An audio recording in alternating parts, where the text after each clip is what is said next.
Your life will not change. I don't care how better you feel about life. Nothing will shift until you do something about how you feel. Mm. So action is the source of all significant change in your life, right? That's where the rubber meets the road.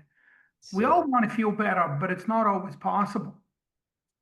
So I kind of talk people off of the idea of that feeling better as the aim. And by the way, you'd be surprised how much of your plans are based in ultimately just feeling better.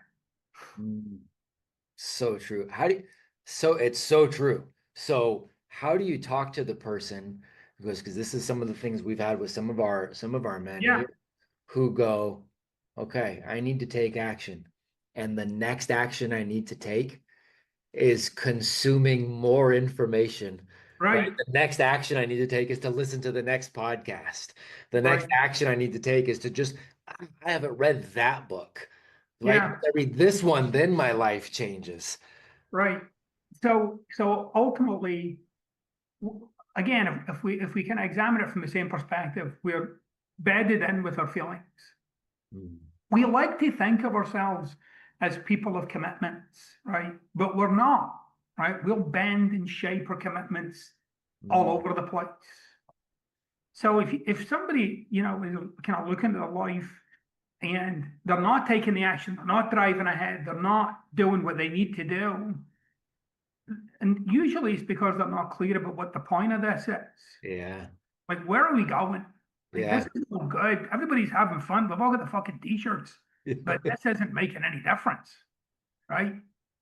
It's got to make a difference when you can come back to me and say, here's something I did, and what I did was miraculous for me. Like, that was an unprecedented action.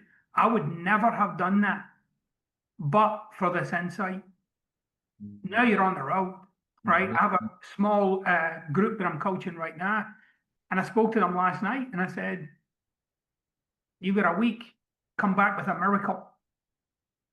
Mm. That's it. What should we do? I don't know. We'll work it out." I freaking love that. I love that. So, okay, so we've got a bunch of dads on here too. I love Right, you got a week, come back with a miracle. How do we raise our kids with this mindset as well, especially if we haven't adopted it? So I think I heard you a while ago, and it may have been where I got introduced to Grow Up. When right, I first read Grow Up, I was either introduced to it through I've got a couple friends that I meet with every other week. Gentleman named Larry Hagner from the Dad Edge, gentleman named Ryan Mickler from Order of Man, right? So I meet with these guys every other. So I think I got introduced to your work first through one of them.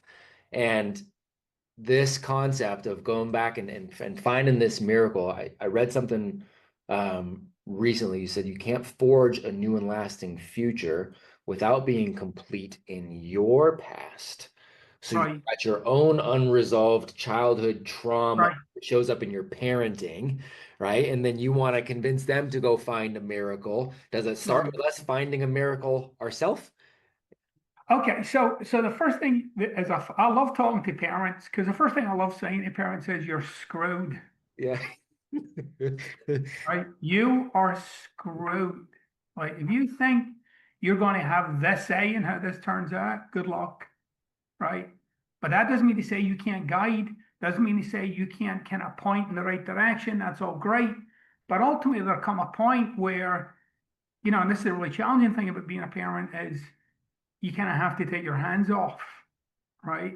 And that's the really challenging part. But but mostly I find, especially with fathers, we're preparing for our children for the childhood that we had. Mm. Mhm.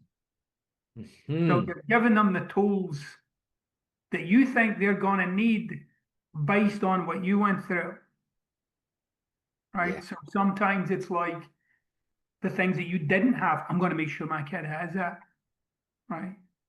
Or the things that happened, you're like, I'm going to make sure my kid never has to go through that.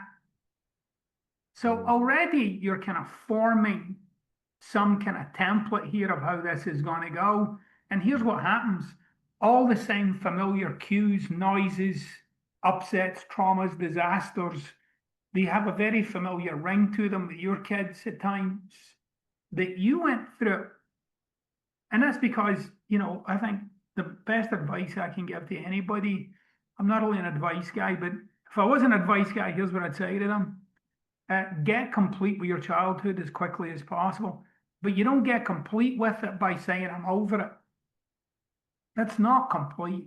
That's, I'm willing to carry it around. Right. That's a big difference. Mm. So for instance, I'm complete with my childhood. That is to say, there's nothing there for me, that there's no pressure points that it has on me anymore, right? It went the way it went. Now, it took me a long time to get to the place where I could authentically say it went the way it went. And I'm not going to blame anybody anymore. I'm done with it, right? It's punishing myself. Everything I'm saying here, by the way, makes some kind of logical sense and would make a real good bumper sticker, right? But to do that work, to get complete with your childhood, is not easy work, because most of the stuff that you're incomplete about, you actually think you're okay with.